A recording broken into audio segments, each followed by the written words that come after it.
Ruth Kelvin sat alone by the window of a quiet coffee shop, the golden afternoon light casting soft shadows on her crimson formal dress. She sipped her coffee slowly, watching people rush past on the busy street outside. The warm, cozy tones of the cafe offered a hint of comfort. But comfort wasn't what she needed. Not today. At 28, Ruth was a celebrated architect, one of the finest in the city. Her designs had won awards and her name carried weight in professional circles. But when it came to love, her world was barren. Despite being constantly surrounded by male colleagues, none had managed to break through her sharp, guarded exterior. Her icy demeanor earned her a nickname at work, the Heart of Snow. But none of them knew the real Ruth, the version that existed outside the cold walls of the office. Her mother, Sarah Kelvin, was relentless when it came to marriage, always comparing her to younger women who were already married, with children and even grandchildren.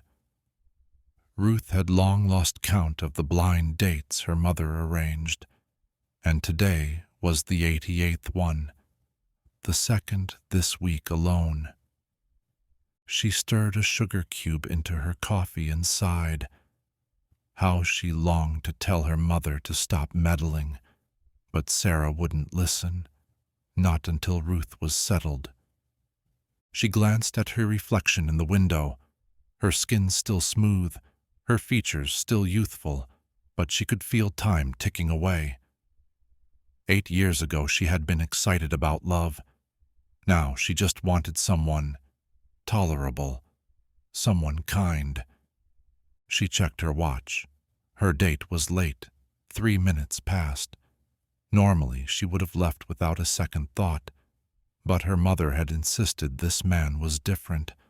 The son of an old friend, Sarah had said, just returned from abroad. Ruth sighed again. If she left now, her mother would only double the efforts. More dates, more pressure. Just then the bell above the door jingled. "Excuse me, are you Ruth Kelvin?" a man asked, his voice soft. She looked up. He stood there in a plain white shirt and slightly worn trousers. His shoes had seen better days, but his smile was kind, gentle. "I'm sorry I'm late," he continued. "Traffic was horrible." Ruth forced a smile. "It's okay. I just got here." But inside she was annoyed. Everyone knew how bad traffic was in this city. Why hadn't he left earlier? Still, she stayed. Something about his presence made her hesitate to leave. He introduced himself, Michael Anthony, and took a seat. They ordered coffee and a few snacks. Surprisingly, the conversation flowed. Michael asked thoughtful questions about her job, her passions. His voice was calm, steady. And Ruth found herself opening up more than she had in a long time. Michael was different. He didn't try to impress her with flashy stories. He was simple, but sincere, yet something didn't quite add up. Despite his modest clothes, he spoke with confidence. And oddly enough, he knew quite a bit about architecture. "Have you studied buildings before?" Ruth asked, narrowing her eyes slightly. Michael chuckled. "Not really, but I enjoy reading about them. I think buildings are like stories. They reveal a lot about the people who live inside." Ruth tilted her head, impressed. She hadn't expected someone who looked so ordinary to think so deeply. But just as she was beginning to warm up to him, Michael's phone buzzed. He glanced at the screen quickly, then silenced it, placing it face down on the table. Ruth raised an eyebrow. "Aren't you going to answer that? It might be important." Michael gave a polite smile. "It's nothing urgent. I don't want to be rude." But something in his eyes flickered. Ruth's instincts kicked in. "It's fine," she said slowly. "You can take it. I don't mind." Michael hesitated, then sighed. "All right, if you insist. I'll just step outside for a moment." He took his phone and walked toward the door. Ruth watched him go. Something about the way he moved, the tension in his shoulders. He looked nervous, maybe even guilty. Without thinking, she stood and followed, just far enough to stay out of sight. She stood near the glass door, heart racing as she listened in. "Michael," answered the call, voice low. "Hello?" A woman's voice, sharp with frustration, cut through the air. "Michael, don't act like you don't know why I'm calling. I've been waiting all day. The rent is due, and the kids need groceries." Ruth's breath caught. Kids? Rent? She pressed her back against the wall, her heart pounding. "I told you I'd handle it later," Michael said, his tone clipped. "I'm busy right now." The woman snapped. "Busy doing what? Another one of your fake business meetings. I can't keep covering for you, Michael. The landlord's already called twice." "I said I'll sort it out," he growled. "Stop calling me every 4 minutes.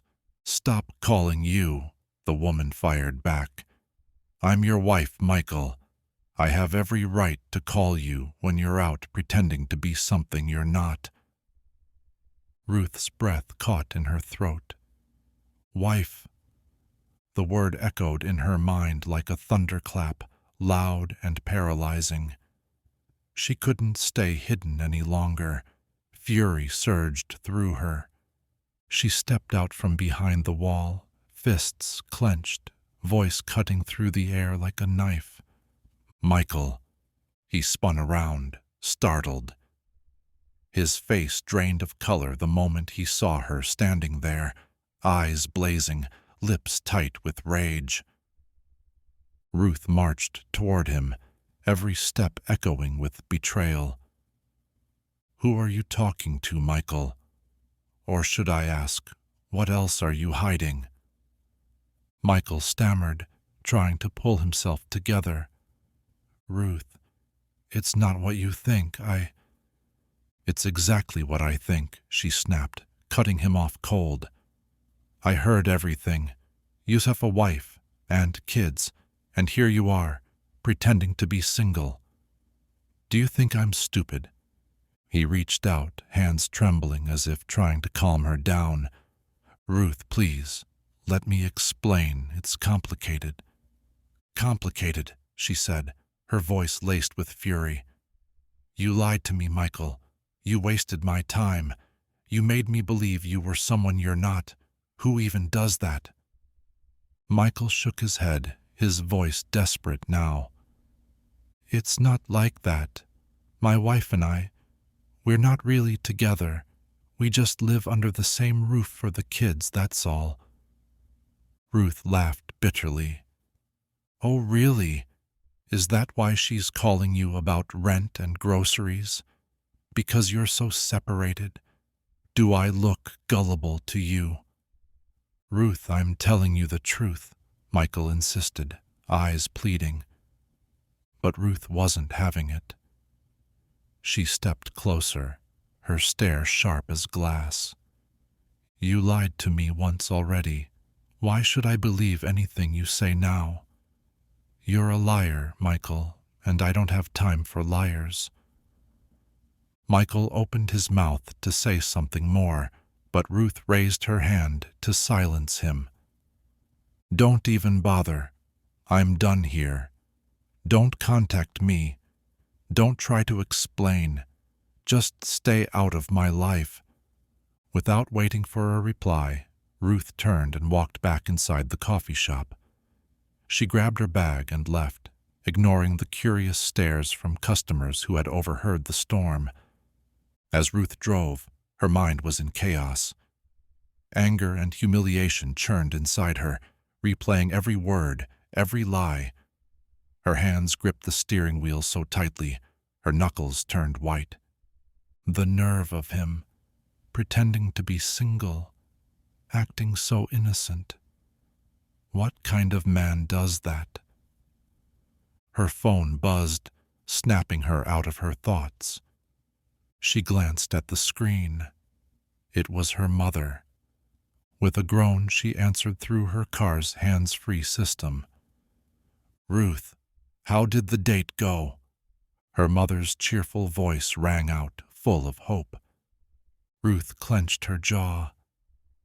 "Mom, I really don't want to talk about it right now. What happened this time? Did he not show up? Was he rude? Ruth, you need to start being more patient with people." "Mom, please," Ruth said, cutting her off. "I'll explain everything when I see you. Right now I'm not in the mood. Just let me cool off." Her mother sighed on the other end. "All right, but don't wait too long. You know how I worry about you." "Okay, Mom. I'll come by later." Her voice had calmed, but the storm in her chest hadn't. As the call ended, her stomach rumbled loudly. She hadn't eaten all day.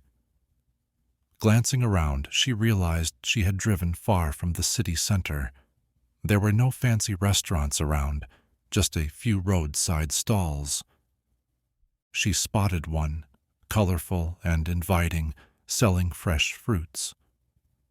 Parking the car nearby, she stepped out, breathing in the sweet scent of ripe mangoes and oranges. An elderly woman with kind eyes greeted her warmly. Ruth picked out a few mangoes and oranges, her mind still clouded by the disaster she had just walked away from.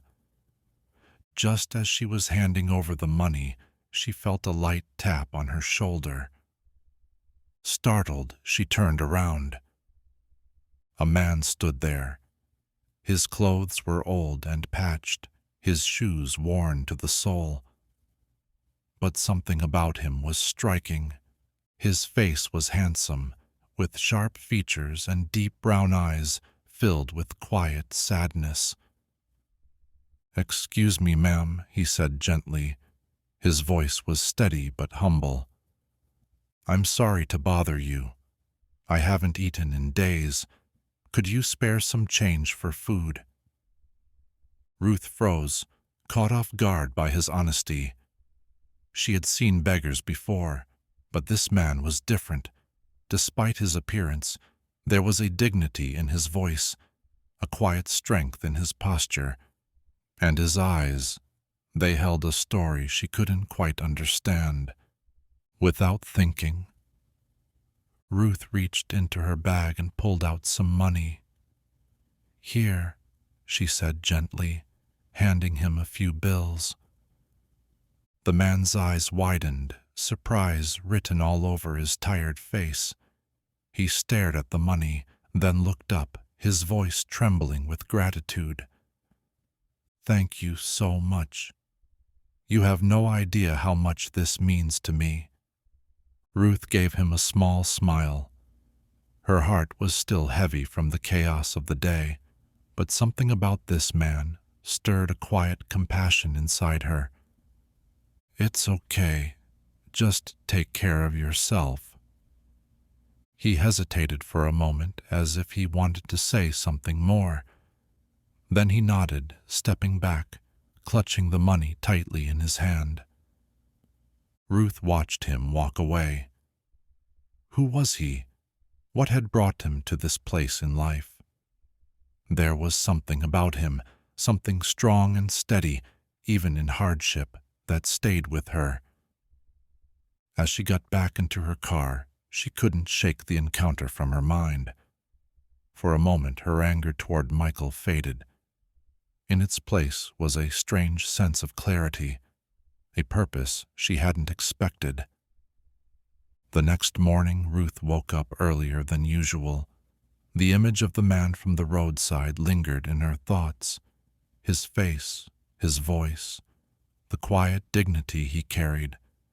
There was something about him she couldn't ignore. After finishing her morning coffee, she made a decision. She would go back. She didn't know if he'd be there, but her heart nudged her forward. When she returned to the roadside fruit stall, the same elderly woman greeted her with a warm smile. Ruth glanced around, eyes scanning the area, and her heart skipped when she saw him. There he was, sitting under a tree not far from the stall. He looked even more worn in the daylight, but his posture remained upright. His eyes were locked on the horizon, as if he was searching for something the world had refused to give him. Ruth walked toward him slowly, her heels crunching softly on the gravel.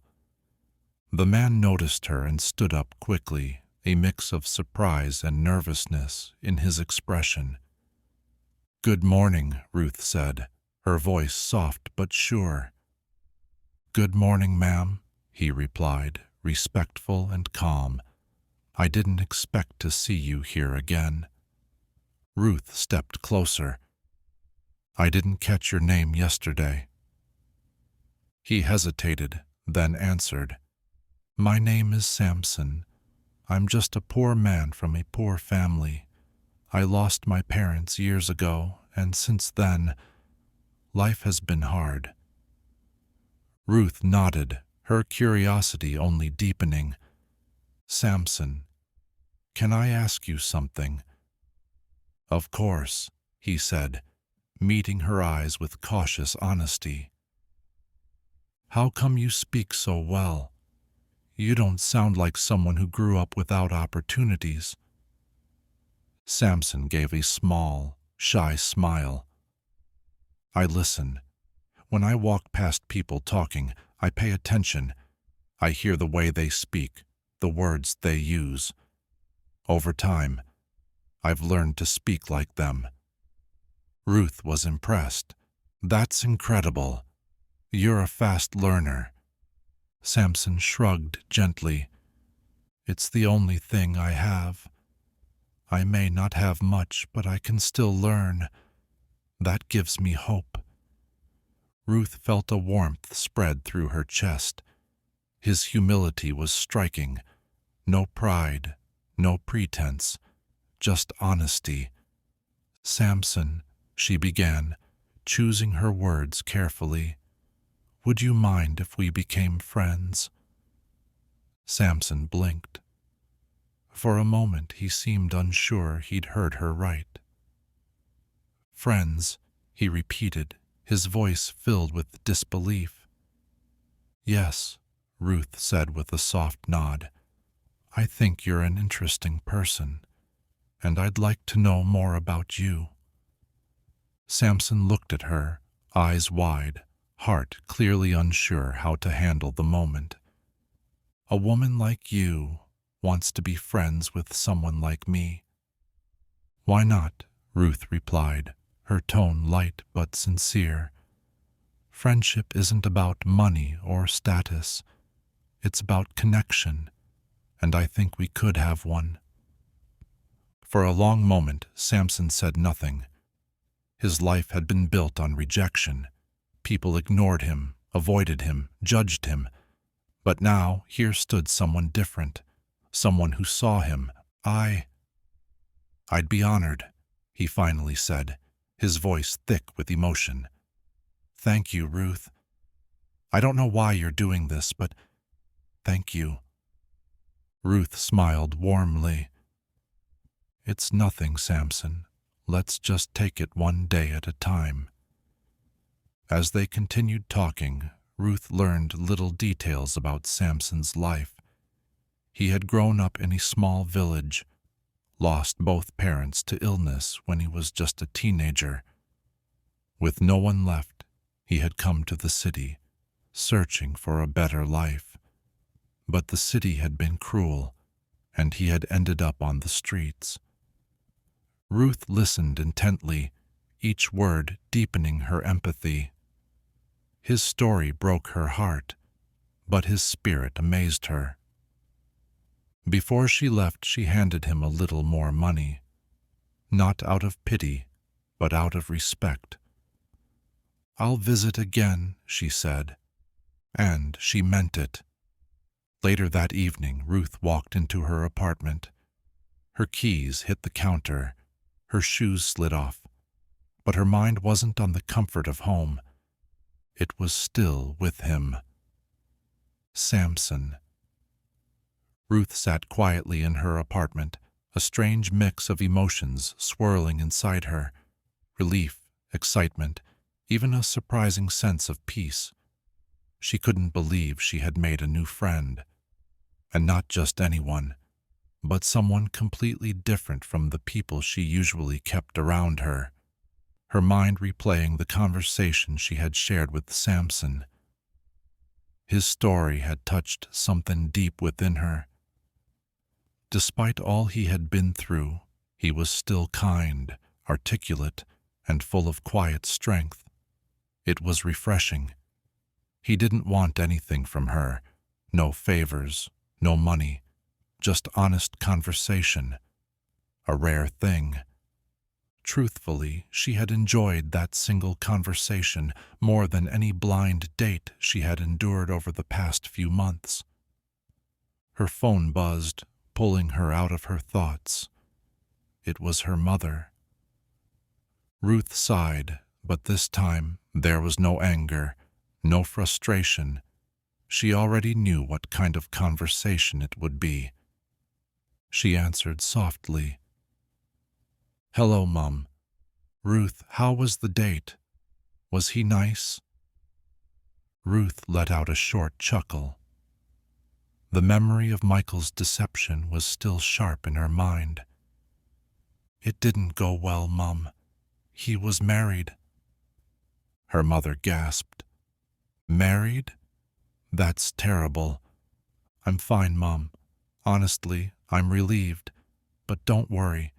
I'm not letting it bring me down. I actually met someone today, a new friend.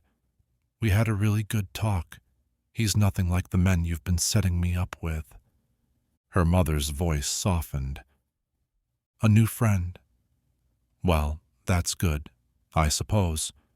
But Ruth, remember, you're not getting any younger. You know how I feel about this. We need more grandchildren in this family. You have to find someone before the family reunion next month." Ruth smiled to herself, almost amused. "Yes, Mom, I know. Don't worry. I'll find someone. You'll meet him soon." Her mother sighed on the other end. But when she spoke again, there was warmth in her voice. "I know, my dear. Just take your time, but not too long. I promise, Mom. I'm not rushing anything. I want it to be real this time." As the call ended, Ruth felt an odd calm settle over her. The next morning, however, that calm was replaced by a single persistent thought, one that refused to fade. She didn't want to show up alone to the family reunion. She had endured enough over the years, the questions, the comparisons, the laughter behind her back. This time she would change the story, even if it meant bending the truth. She got dressed and drove back to the spot where she had first met Samson, and there he was, sitting on the same bench, just like before. When he saw her, his eyes lit up with recognition, and something more, like he had been waiting for her. "Ruth, you came back," he said, genuinely surprised.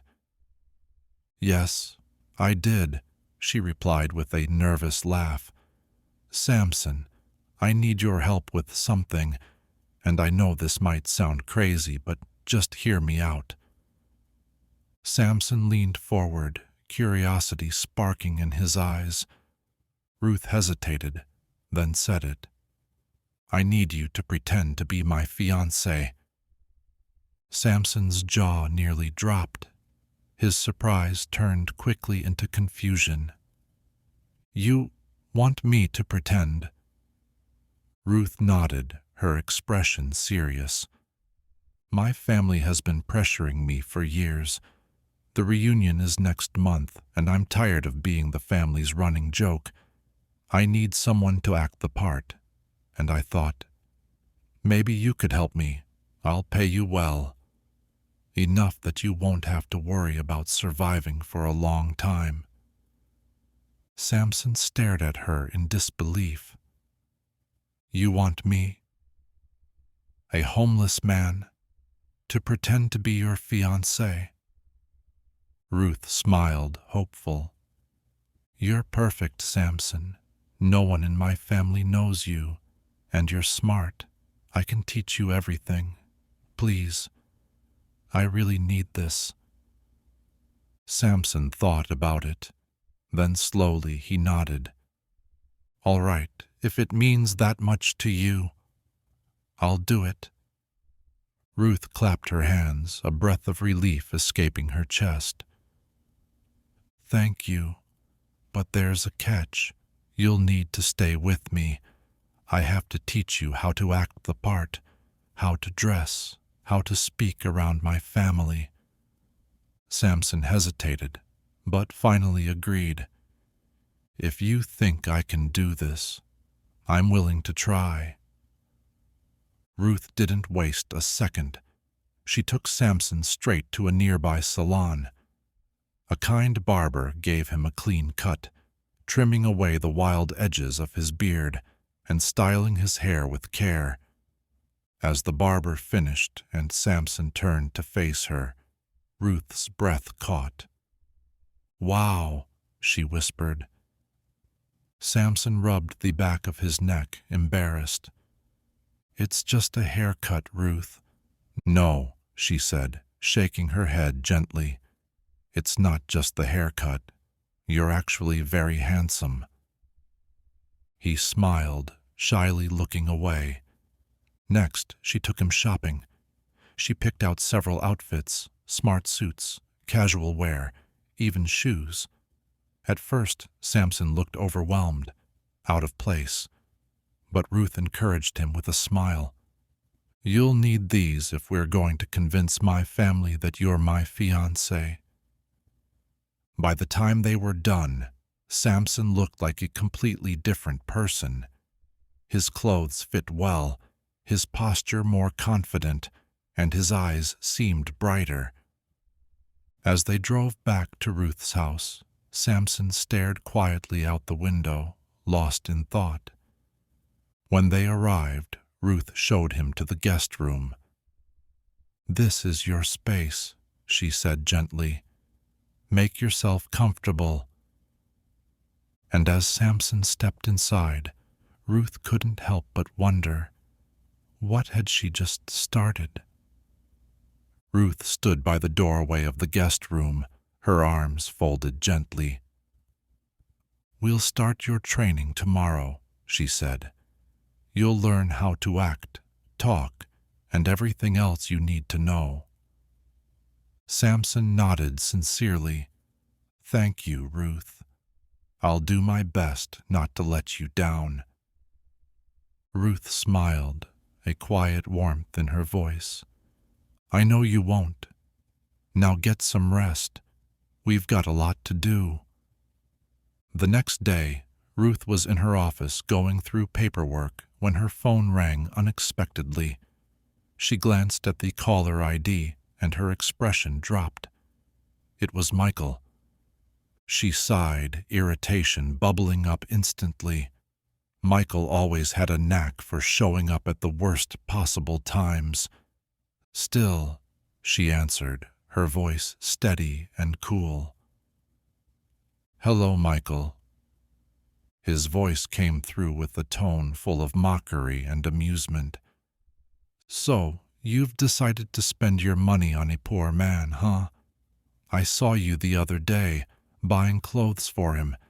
He looked so nervous and scared around you. Must be really poor." Ruth clenched her fist, but she refused to let his words get to her.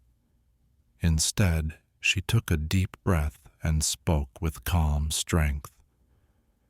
"At least he's not married, Michael, and he's more handsome, more intelligent, and more respectful than you could ever dream of being.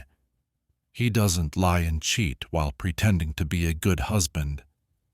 She paused, then added with a smirk, "And you know what? He's got class, something you'll never understand." Michael laughed, thinking he had upset her. But Ruth wasn't done. She let out a quick, amused laugh of her own before saying, "And by the way, Michael, they say a man who talks too much is usually trying to cover something up. You must be hiding a lot, like maybe the fact that your wife is the real man in your relationship." There was silence on the other end of the line. Michael was probably scrambling for a comeback, but Ruth wasn't going to give him the chance. "You know what, Michael," she added, "some people are like bad Wi-Fi, always trying to connect, but never really going anywhere. That's you." And with that, she ended the call. Ruth leaned back in her chair, feeling more satisfied than she expected. Michael had tried to drag her down, but she had fired back with truth and humor, the kind that would haunt his ego for days. She smiled to herself, knowing she had made the right decision in walking away from him. That evening, when Ruth got home, she was still feeling light-hearted from the call. But the mood shifted slightly when her phone buzzed again. It was a message from her friend, Mercy. "Can I come over to talk?" Not long after, Mercy arrived. She looked visibly concerned as she sat down on Ruth's couch. "Ruth, I don't get it," Mercy said, her eyes filled with confusion and worry. "How can you even think of taking a homeless stranger into your home? Aren't you scared? You don't know anything about him. What if he's dangerous?" Ruth raised an eyebrow, caught off guard by Mercy's reaction. She had never seen her friend so uneasy. "Mercy, I get why you're worried," Ruth said, sitting down beside her. "But Samson is different. I can feel it. He's kind, respectful, not like the others. I'm not doing this out of pity. He's a human being, and people like him deserve a chance too." Mercy shook her head, still unconvinced. "But Ruth, he's a stranger, a homeless man. What if he's just pretending to be nice so he can get close to you? What if he's not who he says he is?" Ruth sighed and ran her hand through her hair. "I've thought about that, Mercy. I've been careful, but I'm trusting my instincts. He's not asking for anything. He's not even trying to take advantage. He's just someone in need, and I want to help. Sometimes stepping out of your comfort zone is the only way to do the right thing." Mercy stared at her, weighing her words in silence. Finally, she spoke. "I get that you want to help. I really do. Just be careful, okay? Not everyone is as genuine as they seem. I just don't want you to get hurt." Ruth smiled warmly. "I appreciate that, Mercy. I'll be careful. But I believe in showing people kindness, and maybe, just maybe, he'll end up teaching me something about life, something I didn't know I needed." Mercy's body relaxed slightly, though concern still lingered in her eyes. "Just don't let your guard down too much, okay?" "I won't," Ruth replied. "I'll take it slow, and if something doesn't feel right, I'll do what I have to do. But right now, I trust him. I'm giving him the benefit of the doubt." Over the next few days, something began to shift between Ruth and Samson. What had started as an arrangement, just a way to prepare him for the family reunion, began to blossom into something deeper. At first, Ruth focused on helping him settle in, teaching him how to speak with confidence, how to dress, how to hold himself. It had been about appearances. But now, their conversations were becoming more personal. Ruth couldn't deny it. She was growing more connected to Samson every day. She admired his humility, his intelligence, and his gentle nature. He made her laugh. He listened when she spoke, and Samson too was opening up. Slowly, carefully, he let her into the painful chapters of his past.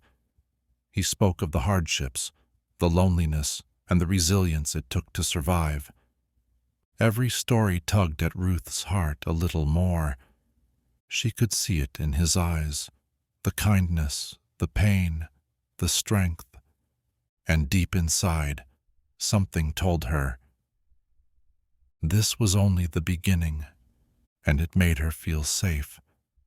A kind of safety she hadn't even realized she had been missing in her life.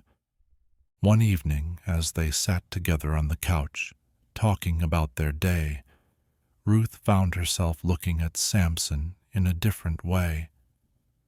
She watched the way he smiled when he spoke, how his eyes softened when he listened, and then their eyes locked. Just for a moment. But in that moment, everything changed. The air between them shifted. It was heavier now, charged with something unspoken, something real. "Samson," she whispered, her voice low, filled with emotion. "I never expected to feel this way about you. I don't know when it happened, but you've become someone very important to me." Samson paused, his gaze steady and warm. Then he reached out gently and placed his hand over hers. "Ruth, I never planned for this either, but there's something about you, your kindness, your strength. It makes me want to be better. I'm not perfect, but I want to be good for you." Ruth's heart raced.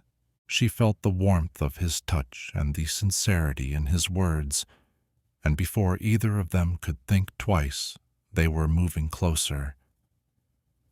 Their lips met softly, unsure at first, like a question waiting for an answer. But soon the kiss deepened, filled with everything they had been holding back. It was not just a kiss. It was release. It was truth. It was two souls finally allowing themselves to be seen, to be felt, to be loved, even if only for a moment. Ruth felt a warmth spread through her chest, a feeling she had buried long ago. For the first time in years, she felt like she wasn't alone. When they finally pulled away, both of them were breathless. Ruth stared at him, her thoughts spinning, her heart pounding, unsure of what to say. She never imagined herself here in this moment with the man she had only just let into her life, especially not someone like Samson. But in that moment, none of it mattered. What mattered was how he made her feel. "Are you sure about this?" she asked, her voice barely above a whisper. Samson smiled, his eyes full of tenderness and certainty. "I've never been more sure of anything in my life." And with that, Ruth let herself exhale, let herself lean into the moment, let herself feel. Because whatever this was, whatever it would become, it was real, and right now, that was enough. Allowing herself to trust him fully, they kissed again. this time with more urgency, more passion. It was as if every wall they had spent years building had suddenly crumbled, and in that moment, they were finally free to just be. Later that night, as they lay quietly in the dark, Ruth's thoughts refused to settle. She had never expected this, never imagined that a man with so little material wealth could give her something so rich, so deep, so emotional.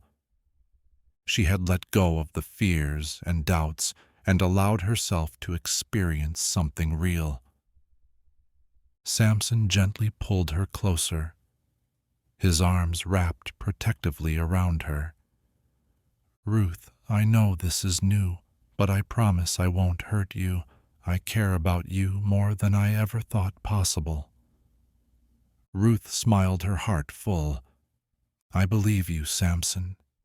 And for the first time in a very long time, I feel like I'm exactly where I'm supposed to be." The next day they went to a jewelry store to pick out a ring.